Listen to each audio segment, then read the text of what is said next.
We all know why you're really here, Desiree. Coach Phillips' voice cuts through the natatorium, deliberately loud enough for everyone to hear.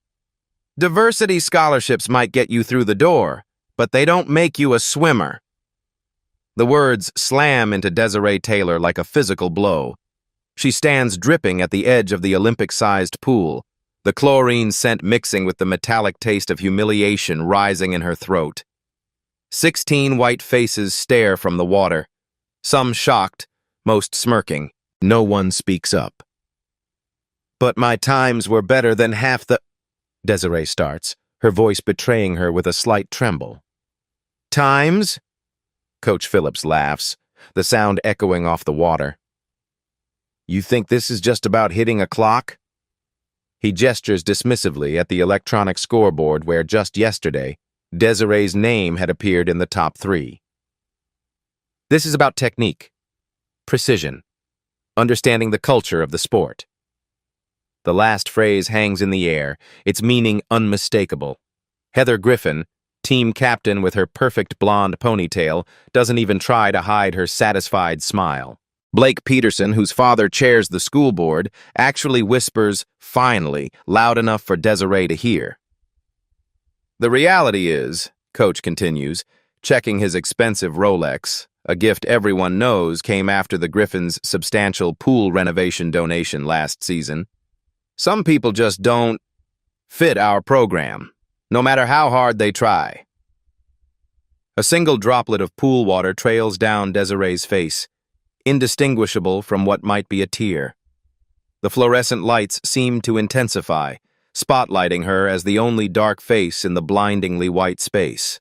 You can leave your team suit before you go, Coach adds, already turning away. We wouldn't want to waste resources. Desiree stands frozen, feeling 16 pairs of eyes burning into her skin. Someone snickers.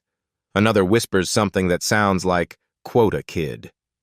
The words swirl around her like the chemically treated water, toxic and suffocating. With every ounce of dignity she possesses, Desiree forces her chin up. Her spine straightens as she turns and walks, never runs, toward the locker room, each footstep leaving wet prints on the tiles like evidence of a crime. Only behind the sanctuary of the bathroom stall does she allow her hands to shake as she texts her grandfather. It happened. Worse than we thought. She stares at her reflection, at the girl who was fast enough to qualify but somehow not right enough to stay. This isn't about swimming anymore. This was never just about swimming, and they're about to learn exactly what they've done. The city bus squeaks to a halt at the corner of Maple and 43rd, its brakes protesting like everything else in this part of town. Desiree steps down onto cracked concrete, a world away from Westlake Academy's manicured grounds. The contrast never fails to hit her.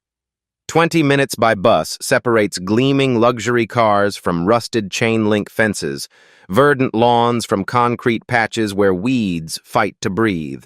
She walks 3 blocks to the Parkview Apartments, a name that mocks the total absence of any park or view. The elevator's out, again, so she climbs 5 flights, her swim bag heavy on her shoulder. Not that she'll need it anymore. That you, Butterfly? Her grandfather's voice greets her before she's fully through the door. Elton Taylor sits at their small kitchen table, dinner already waiting. At 68, he moves slower these days, but his eyes miss nothing. Hey, Pops. She drops her bag, forces a smile that doesn't reach her eyes. You're home early. His voice is steady, but the lines around his mouth deepen. He already knows. Desiree takes a seat, pokes at the food he's prepared. Coach Phillips cut me today. Said my technique wasn't precise enough. Elton nods slowly, his face a careful mask. But Desiree sees it. The quick flash of pain, then resignation, then something harder settling in his eyes. She's seen that look before, in old photographs from 1972, when he stood beside an empty Olympic pool in Munich. Qualification times in hand, but no chance to compete. Did you tell him about your morning times? He asks, finally. Desiree stares at her plate. No. Why not? The question hangs between them, heavier than it should be, Desiree pushes rice around with her fork, listening to the rhythmic ticking of her grandfather's old kitchen timer. 1, 2, 3, 1, 2, 3. The same rhythm he'd count when teaching her strokes as a child. I didn't want to stand out more than I already do, she finally admits, the words painful to voice. I'm already the only black girl on the team, the only scholarship kid, the only one who takes the bus instead of driving Daddy's BMW. Her voice catches. If they knew how fast I really am. Elton rises slowly, disappears into his bedroom, returns with a worn leather notebook. He places it on the table between them. The cover reads simply, The Perfect Stroke. When they wouldn't let me swim in 72, I decided to understand water better than anyone else, he says quietly. Before there were computers analyzing technique, before sports medicine caught up, I was documenting every angle, every resistance point, every way the human body could move through water. He opens the book, revealing pages of meticulous diagrams, calculations, notes in faded ink. Nobody wanted to hear from a black janitor who claimed to understand fluid dynamics better than coaches, so I taught you instead. Desiree remembers those early mornings at the community pool, age 7, her grandfather's patient voice counting strokes while other kids slept. How the water felt different when she followed his instructions, like it parted for her, welcomed her. From his wrist, Elton removes his everyday watch, an ordinary-looking digital timepiece that Desiree knows is anything but ordinary. Professional grade, waterproof to extreme depths, capable of recording split-second intervals with precision most Olympic timers would envy. You've been holding back, he says, not a question. Desiree nods. At team practices, I go full speed only during my 5 a.m. sessions at the community pool when nobody's watching. Why? She looks away. You know why, Pops. The last time a black girl outswam everyone at Westlake, that was 20 years ago, he interrupts, though they both know nothing's really changed. The phone rings, breaking the moment. Desiree answers, her face darkening as she listens. She hangs up, hands trembling slightly. That was Ms. Abernathy, the guidance counselor. My academic scholarship requires an extracurricular activity. I have 3 weeks to find a replacement for swim team, or they'll review my status. Elton's jaw tightens as he glances at the stack of medical bills partially hidden under a cookbook. Bills for medication he pretends isn't as expensive as they both know it is. 3 weeks, he repeats, his voice low. His fingers tap the edge of the notebook. 1, 2, 3. 1, 2, 3. The rhythm of perfection. Westlake Academy's hallways buzz with the particular energy of privilege, a hum that dims noticeably when Desiree passes. Conversations halt mid-sentence. Glances slide away. The swim team travels in packs, Heather and Blake at the center, their laughter a little too loud whenever Desiree appears. Did you hear? A whisper not meant to be quiet. Phillips finally had the guts to do it. My dad says those scholarship spots should go to people who actually fit in. The words follow her like ripples, spreading outward, impossible to catch or confront. The sound burns in her ears as she opens her locker, finding it plastered with swim team photos, with her face carefully cut out of each one. Chemistry passes in a blur. Then math. Then physics, where Dr. Winters, a sharp-eyed woman with graying braids, calls on Blake after he snickers at something on his phone. Mr. Peterson, since you find fluid dynamics so amusing, perhaps you'd like to solve this equation on the board. Blake falters, glancing at Desiree with unexpected venom, as if his embarrassment is somehow her fault. Dr. Winters follows his gaze, her expression softening slightly when she looks at Desiree. After class, Dr. Winters calls her aside. I'm assigning a special project on applied physics in competitive swimming. I thought you might be interested. I'm not on the team anymore, Desiree says flatly. I know. Dr. Winters' eyes are knowing. That's why I'm offering the independent study. Later, in the library, heat crawls up Desiree's neck as she scrolls through her phone. Someone has added her to a private Instagram group titled Westlake Real Swim Team. The latest post shows her face photoshopped onto a drowning cartoon character, captioned, "When you realize chlorine doesn't wash off everything." 26 likes, including Coach Phillips. That's messed up. Desiree startles, quickly hiding her phone. A girl with a camera around her neck slides into the seat across from her. Taylor Kim, editor of the school newspaper. They've never spoken before. "Sorry," Taylor says, not sounding particularly sorry. "I was looking over your shoulder. Photography habit. Always framing shots." "It's fine," Desiree mumbles, though it's not. "It's not," Taylor counters, as if reading her mind. "And neither is what Phillips did. You qualified fair and square." Desiree looks up, surprised. "How do you—" "I cover sports for the paper. I record all the trials." Taylor leans forward, "Including the part where your butterfly time was actually better than Heather's before Phillips adjusted the official record." Something cold settles in Desiree's stomach. "He changed my times?" Taylor nods. "After Griffin Sr. made another donation to the athletics department, Phillips is desperate for money these days. Gambling debts, from what I hear." The information lands like a stone, creating ripples of its own, ripples with potential. "There's something else," Taylor continues. "The Riverdale Invitational next month.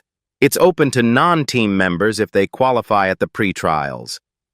And," she adds, lowering her voice, "it offers a $5,000 scholarship to the winner." $5,000. Enough to cover Pops's medication for months. Enough to ensure Desiree's academic scholarship doesn't become another thing they can take from her. Her meeting with Ms. Abernathy later that afternoon only underscores the stakes. "I'm concerned, Desiree," the counselor says, peering over wire-rimmed glasses. "Your scholarship review is coming up, and without extracurriculars—" She lets the sentence hang. That evening, Desiree returns home to find her grandfather asleep in his chair, an empty pill bottle on the side table. He looks older when he sleeps, the lines in his face deeper. On the counter beside him sits a notice. Insurance has denied coverage for his next prescription refill. She picks up his weathered notebook, fingers tracing the title, "The Perfect Stroke." Not just a technique now, a necessity. The natatorium is different at 5:30 a.m., empty of voices, filled instead with the meditative echo of water drops from distant pipes. Shadows pool in corners where bright fluorescents don't reach. The water itself seems darker, more mysterious, a silent conspirator. Desiree moves silently through the staff entrance. The janitors know her grandfather. They've granted her this secret access for months without question. Brotherhood, Pops calls it. The invisible network of people who keep places like Westlake running while remaining unseen themselves. She changes quickly, sets her grandfather's digital watch on the starting block, and slides into the water without a ripple. For several minutes, she simply floats, letting the water accept her weight, become an extension of her body rather than an adversary. Then she begins. The techniques in her grandfather's notebook aren't merely about speed. They're about perfection of form, about understanding how water molecules interact with human anatomy. Her arms slice through the surface at precisely calculated angles. Her kick generates maximum propulsion with minimal resistance. Her turns are tight, explosive, precise to the millimeter. Lap after lap, she builds rhythm, each stroke flowing into the next. In the quiet pool, there is no team, no coach, no scholarship at stake, just Desiree and the water dancing their private dance. On her 12th lap, she registers movement at the pool's edge. A shadow where there shouldn't be one. She completes her turn, kicks off the wall and sees him, Coach Phillips, standing slack-jawed at the pool's edge. Behind him, two men in expensive suits clutch coffee cups, equally stunned. Desiree falters for half a second, then forces herself to complete the lap with perfect form. When she touches the wall, she's breathing hard, but not from exertion. "What are you doing in here?" Phillips demands, but his voice lacks conviction. His eyes keep darting to the watch display, which shows a time that would have qualified for state championships. Swimming, Desiree answers simply, pulling herself from the pool. Coach Phillips steps closer, lowering his voice. These gentlemen are from the Riverdale Athletic Foundation, potential donors. His eyes narrow. What you just did, that wasn't the technique of someone who's been cut for form issues. No, Desiree agrees. It wasn't. The coach's expression shifts, calculation replacing shock. Listen, perhaps I was hasty in my assessment. Why don't we discuss your reinstatement? The team could use your talent after all. One of the suited men steps forward, extends a business card. That was extremely impressive, young lady. Coach Phillips didn't mention your name when discussing the team's top prospects. Because she's not currently on the team, Phillips interjects quickly. A temporary situation we're resolving. He turns to Desiree, voice dropping to a whisper. We can work this out. You get back on the team, these gentlemen make their donation. Everyone wins. All you need to do is understand how things work here. Some parents are very invested in their children's positions. The implication is clear. Return, but know your place. Win, but not too much. Exist, but don't shine. Desiree looks at the coach, then at the expensive watch her grandfather entrusted to her. She thinks of the Instagram posts, the cutout photos, the falsified times, the sacrifices her grandfather made so she could attend this school. I understand exactly how things work here, Coach, she says, her voice steady. And I'll be at the Riverdale Invitational next month, as an independent qualifier. Phillips's face darkens. Don't be stupid, you need a team behind you. No, Desiree corrects him, gathering her things. I need a fair race, just once. As she walks away, she hears one of the donors asking pointed questions about team selection criteria and scholarship allotments. Small ripples, growing larger. The community pool at Dawn Heights Recreation Center has always been Desiree's second home. Unlike Westlake's gleaming facility, it shows its age. Chipped tiles rough against her fingertips during turns, faded lane markers, the peculiar echo that only comes from high ceilings with poor acoustics. But it's here, with her grandfather watching from a plastic chair, that Desiree truly swims. Again, Elton says, clicking his stopwatch. Your third turn was a millisecond slow. Desiree pushes off the wall, body cutting through water that feels increasingly like an ally rather than an opponent. Her grandfather's notebook sits open beside him, pages fluttering slightly in the air current from ancient ceiling fans. Better, he calls as she completes the set. Now we're talking. Taylor sits nearby, camera in hand, documenting each session.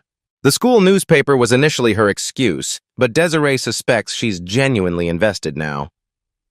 You know this could be huge, right? Taylor asks during a break. Not just the race, the whole story. Rich coach taking bribes to keep privileged kids on the team while cutting the best swimmer? That's headline material beyond just our school paper. Desiree towels off, uncomfortable with the idea of publicity. I just want to swim and keep my scholarship. And expose corruption, Taylor adds with a grin. 3 days later, a sign greets them at the recreation center entrance. Pool closed for emergency repairs. Through the glass doors, Desiree can see empty water, exposed concrete, maintenance workers in coveralls. 2 weeks minimum, the attendant tells them apologetically. Crack in the foundation. Safety issue. 2 weeks, with the Riverdale Invitational just 18 days away. The YMCA has a pool, Taylor suggests. It does, where half the Westlake swim team practices on weekends.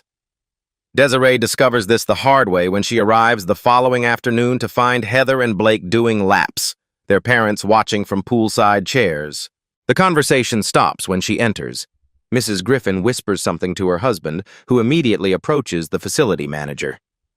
20 minutes later, the manager regretfully informs Desiree that the pool is now reserved for members only during afternoon hours.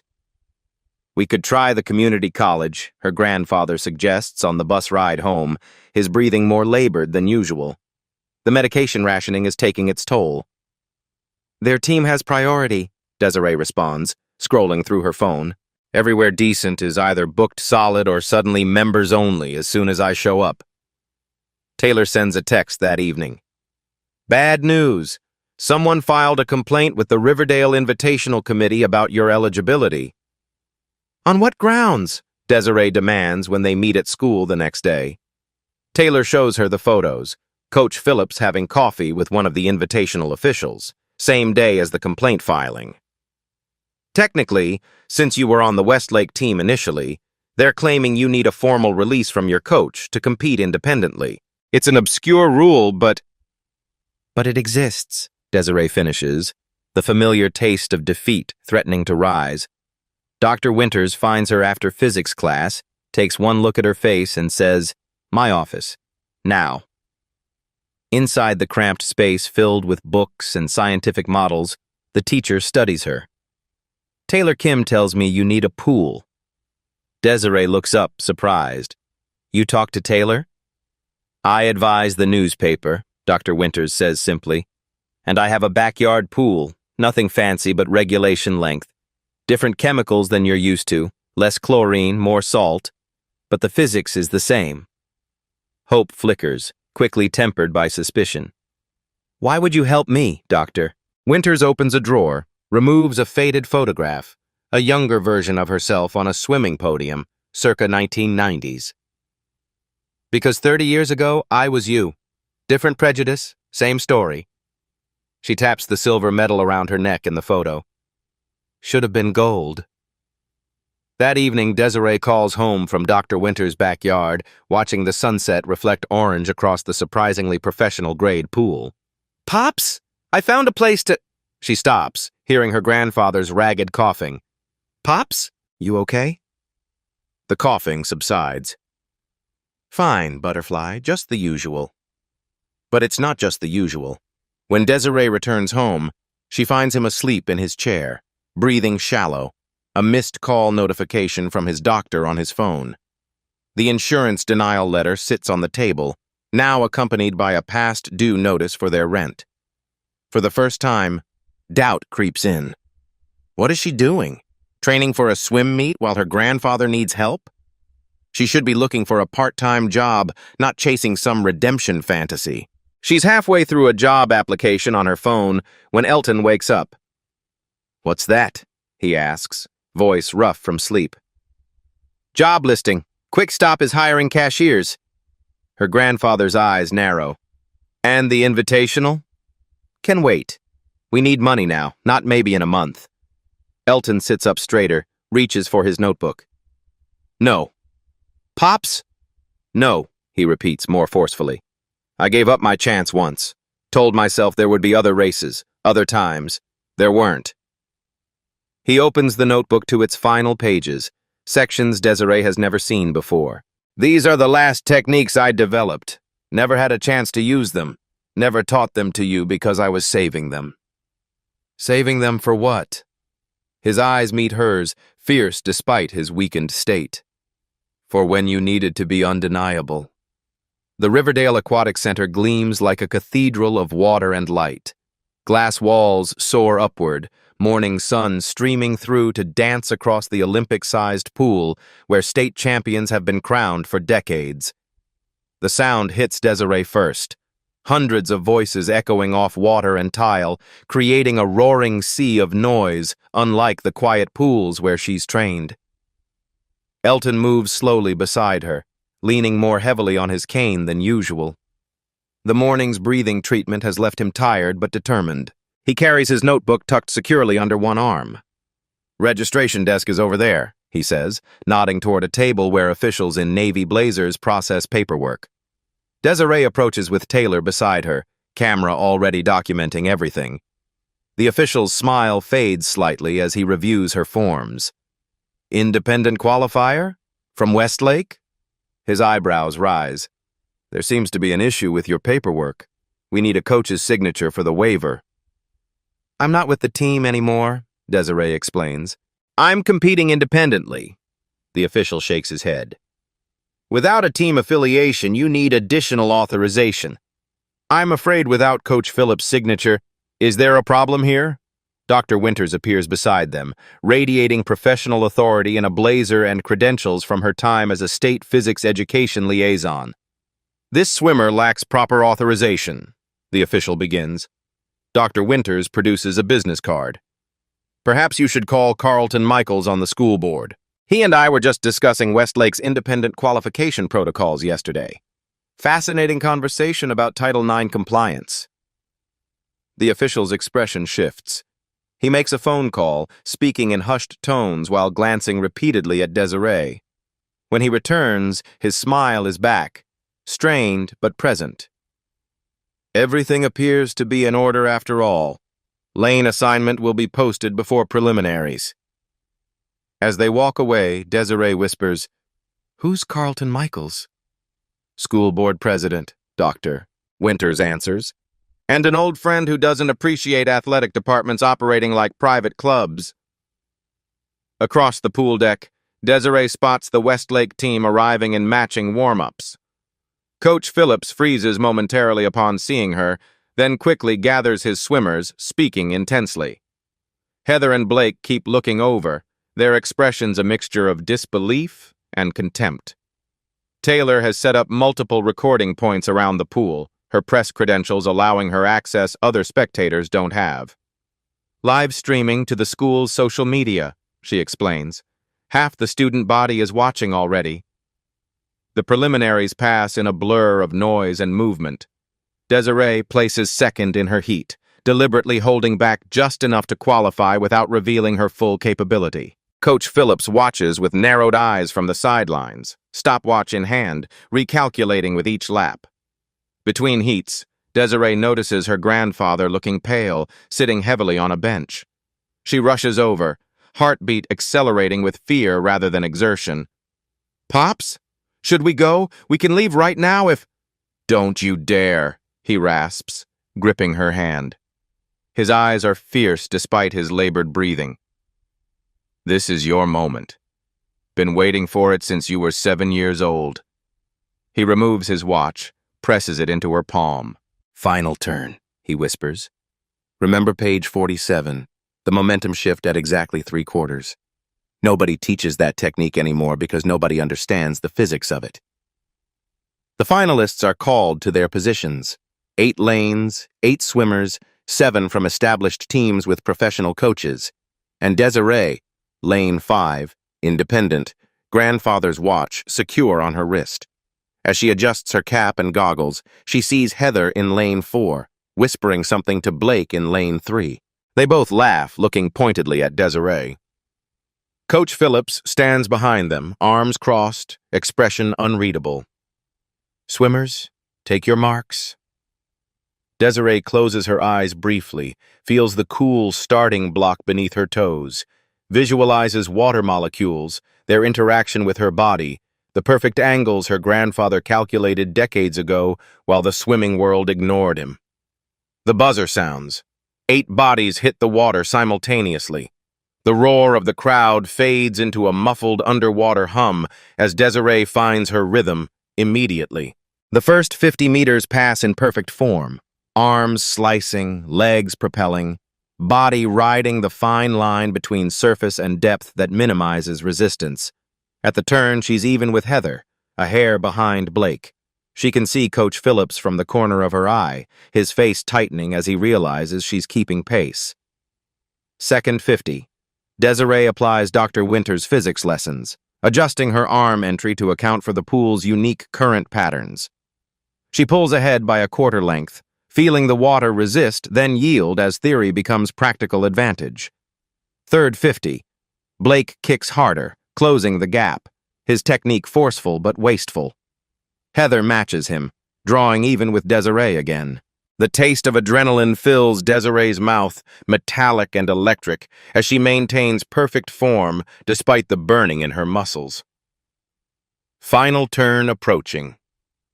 This is where champions are made, where her grandfather's forbidden technique will either prove revolutionary or fail completely.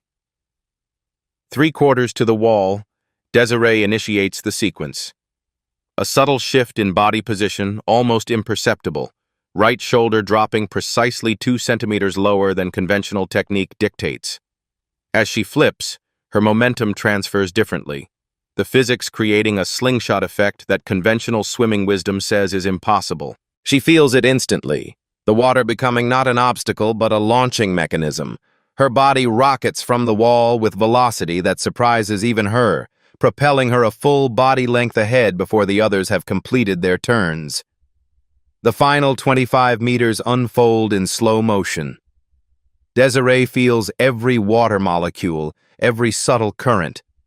The resistance against her palms, the lift along her torso, the precision of each kick, all calibrated to maintain the advantage her turn created. Coach Phillips's face as she passes is a portrait of disbelief. Heather and Blake thrash desperately behind her, their perfect technique dissolving into panicked effort. Desiree's hand hits the wall. The pool erupts into chaos. The scoreboard flashes her time, a full second faster than the Westlake record that has stood untouched for 15 years. Officials huddle, checking and rechecking the electronic timing system, unable to believe what they've just witnessed. Stunned silence gives way to thunderous applause as spectators, many from Westlake who came to support their team, find themselves cheering for the independent swimmer who just rewrote their understanding of what was possible. The applause vibrates through the water, through the pool deck, through Desiree's body as she hangs on the edge of the lane, breathing hard, the reality of what just happened washing over her in waves. The scoreboard displays her time in glowing digital numbers, officials still gathered beneath it in disbelief, verifying what electronic sensors and human eyes have already confirmed. A new record, irrefutable and undeniable. Taylor's cameras capture everything. The stunned expressions of the Westlake team, Coach Phillips's ashen face, the scoreboard with Desiree's name at the top, and most importantly, Elton Taylor rising shakily to his feet, tears streaming unashamedly down his weathered face. "That's my granddaughter," he tells anyone within earshot, voice breaking with pride. "That's my butterfly." A local news crew, alerted by Taylor's live stream that has already garnered thousands of views, pushes through the crowd. Microphones appear in Desiree's face as she climbs from the pool, water cascading from her shoulders. "How does it feel to break the record? Were you surprised by your performance today? Why aren't you swimming for Westlake's team?" Before Desiree can answer, a woman in an expensive suit approaches. Dr. Nelson, head of the Westlake School Board, her expression a mixture of confusion and growing concern. She's followed by Carlton Michaels, the board president Dr. Winters mentioned earlier. "Ms. Taylor," Dr. Nelson begins formally, "I was under the impression you were cut from the Westlake swim team for technical deficiencies." The question hangs in the air, cameras still rolling, capturing every word. From the corner of her eye, Desiree sees Coach Phillips attempting to slip away. Taylor adjusts her camera angle to ensure he remains in frame. "Yes, ma'am," Desiree answers, standing tall despite the water still dripping from her body. "Coach Phillips determined my technique wasn't precise enough for Westlake standards, Doctor." Nelson's eyes flick to the scoreboard, then back to Desiree. "And yet you just broke our school record by a full second." "Yes, ma'am." "As an independent swimmer." "Yes, ma'am." Michaels steps forward, his voice carrying across the now hushed pool deck. "Perhaps Coach Phillips could explain the discrepancy between his assessment and today's results." Phillips freezes mid-escape, forced to turn back. The cameras swivel to capture him, trapped in the spotlight of public scrutiny. "Athletic decisions are made based on multiple factors," he begins stiffly. "Team cohesion, long-term potential, and donations," Taylor interjects, her voice innocent but her eyes sharp. She holds up her phone, displaying screenshots of the Instagram group with Phillips's username clearly visible on the offensive posts. "Or perhaps social preferences?" A murmur runs through the crowd. One of the Riverdale officials steps forward, a medallion gleaming on his chest. "The winner of the Riverdale Invitational receives a $5,000 scholarship. Ms. Taylor, if you'd join us for the presentation." The ceremony passes in a blur. The weight of the medal around her neck, the oversized check, the continued flashes of cameras. Through it all, Desiree keeps her eyes on her grandfather, who stands taller now despite his physical frailty, notebook clutched proudly against his chest. When finally given the microphone, Desiree speaks clearly, her voice carrying across the natatorium. This victory isn't just mine. It belongs to my grandfather, Elton Taylor, whose understanding of swimming technique was decades ahead of its time. She pauses, gathering strength for what comes next. And it belongs to everyone who's ever been told they don't belong, that their presence makes others uncomfortable, that their talent somehow counts less because of who they are or where they come from. The crowd has grown completely silent, hanging on her words. Swimming isn't about donations or country club memberships or making sure the right people win. It's about discipline, dedication, and the perfect relationship between a human body and water. That's what my grandfather taught me. That's what can't be bought or sold or reserved for some and denied to others. 1 week later, the Westlake Academy boardroom buzzes with tension. An official investigation has been launched into the swim team's selection practices and the alleged donations influencing athletic decisions.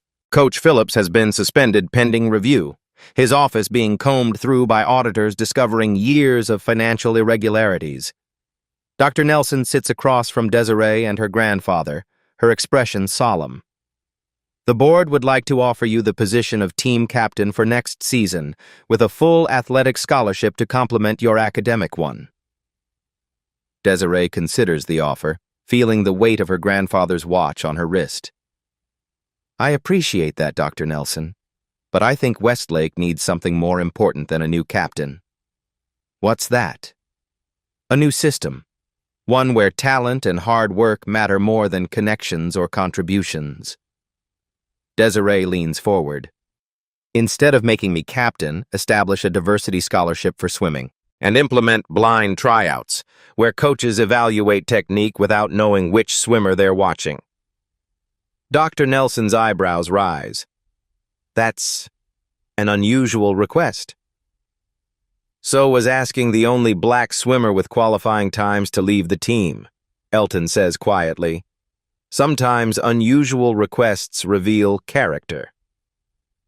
3 months later, dawn breaks over the Dawn Heights Recreation Center. The pool gleams with new tiles, fresh paint, updated equipment, renovations funded by a coalition of Westlake parents shocked into action by the exposure of Phillips's system. The morning light illuminates a dozen young swimmers from diverse backgrounds, all focused intently on the woman demonstrating in the water. The relationship between your body and the water isn't adversarial, Desiree explains, moving with the fluid grace that broke records. It's collaborative. Understanding the physics changes everything. On the pool deck, Elton sits with his notebook open, occasionally calling out adjustments. His breathing is easier now, the full course of medication made possible by the scholarship funds. Beside him, Taylor documents the session, her expose on athletic inequality having won state journalism awards and sparked investigations at 3 other schools. Dr. Winters arrives with equipment for the afternoon physics demonstration, nodding approvingly at the scene. The Westlake blind tryouts are next week, she reminds Desiree. Half the board will be observing. They'll see something they've never seen before, Desiree responds, helping a young girl adjust her arm position. The child's face, brown like Desiree's, lights up when the adjustment results in noticeably less resistance. Blake Peterson appears at the entrance to the recreation center, hesitating before stepping inside. He's without his usual entourage, dressed in street clothes rather than Westlake colors. Desiree notices him first, her body tensing instinctively. "What do you want?" Taylor asks, stepping protectively between him and the pool. Blake raises his hands slightly. "Just to talk. 5 minutes." Desiree signals to her grandfather, who nods but watches carefully as she approaches the edge of the pool. Blake shifts uncomfortably, looking at the children practicing their strokes rather than at her.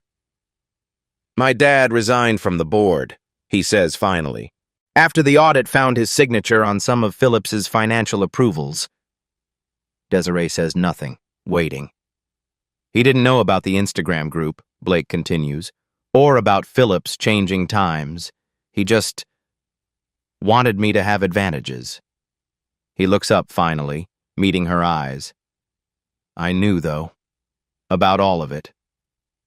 The admission hangs between them, unexpected and raw. Why are you here, Blake? Desiree asks, her voice neutral. He gestures toward the pool. I heard about what you're doing, teaching kids who can't afford private coaches. A pause. I've been accepted to state on a partial swimming scholarship. I still need to work on my form if I want to keep it. Understanding dawns. You want me to train you? I know how it sounds, he says quickly. After everything, but yes, what you did at Riverdale, that turn technique, nobody's seen anything like it. Desiree studies him, remembering his whispered finally when Coach Phillips cut her, the snickering in physics class, the way he never stood up against any of it. Come back Saturday, she says finally, 6 a.m. If you're serious, you'll be on time. Thank you, he says, relief evident. I'll pay whatever your rate is.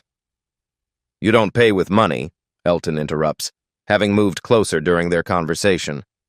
You pay by coaching 2 of our beginning students for every hour Desiree works with you. Blake looks around at the diverse group of children, some as young as 7, all from neighborhoods like Desiree's rather than his gated community. I've never coached kids before. Then you'll learn, Elton says simply. That's how it works here. Nobody just takes. Everybody gives back. After Blake leaves, Taylor approaches, her expression skeptical. You're really going to train him? After everything? Desiree watches the children practicing, their movements already showing the influence of her grandfather's techniques. Change has to start somewhere. Might as well be in the water.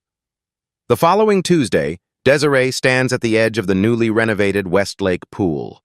The blind tryout system is in place, swimmers in identical black suits, hair covered, performing for a panel of judges who can see only technique, not identity. Dr. Nelson and the board sit above in the observation deck, clipboards in hand. Dr. Winters stands beside Desiree, their reflections wavering in the water's surface. You ready for this?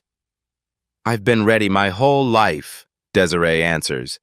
The first prospective team member steps onto the starting block, a girl whose dark skin gleams under the fluorescent lights. Another follows, then another. Desiree recognizes them from her community classes, kids who never would have dared try out under the old system. Behind the observation glass, Dr. Nelson leans forward, watching not the swimmers but Desiree herself, the young woman whose refusal to stay invisible forced an entire institution to confront its failings. Later that evening, Desiree sits with her grandfather on their small balcony. The financial pressure has eased. The scholarship money, combined with Desiree's new position as assistant coach at Westlake and paid consultant to 3 other school districts implementing similar blind tryout systems, has brought stability they haven't known in years. Did I ever tell you why I started swimming? Elton asks, his voice stronger these days, the medication working as it should. Because you were fast, Desiree answers, the familiar story a comfort. No, he smiles. Because water doesn't care who you are. It responds to physics, to understanding, to respect. It's the most honest element there is. Desiree touches her grandfather's watch, still worn daily despite offers from equipment companies to endorse their latest models. The perfect stroke isn't really about swimming, is it? Never was, he agrees. It's about moving through a world that pushes against you, understanding the forces at work, and using that knowledge to propel yourself forward instead of letting it hold you back.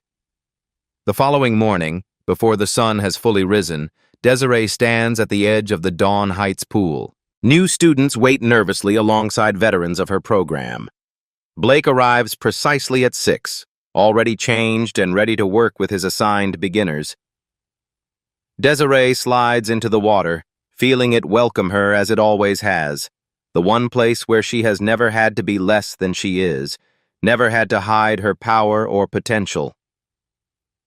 The water doesn't lie, she tells her students, echoing her grandfather's words. It doesn't care about your background or what anyone thinks you're capable of. It responds to technique, to understanding, to respect. She demonstrates the entry, her body slicing through the surface with a precision that still draws gasps from observers. As she completes the lap and turns to her students, she sees Taylor filming from the side, documenting this moment as she has all the others. Some walls aren't meant to be accepted, Desiree tells her students, watching understanding dawn in their eyes. They're meant to be broken, not just by me, by all of us. On her wrist, her grandfather's watch continues keeping perfect time, measuring not just seconds and minutes, but the steady rhythm of change that starts with a single perfect stroke.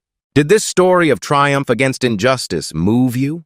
Want to experience more powerful underdog victories that will leave you feeling inspired and uplifted? Subscribe to Beat Stories now. Our channel delivers the most emotionally satisfying stories of ordinary people achieving extraordinary victories against all odds. From academic underdogs to athletic comebacks, from workplace justice to creative breakthroughs, we showcase real people overcoming real challenges.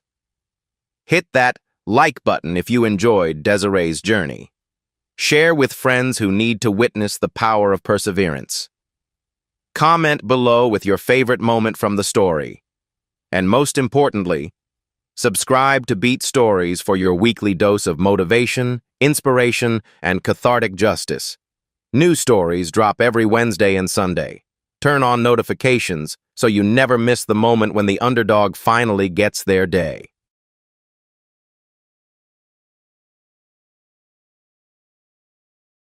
Every time someone stands up, speaks out, or refuses to be erased, a new story is born. At Beat Stories, we archive that courage. Subscribe now and help us keep these moments alive, because the more we share them, the harder they are to ignore.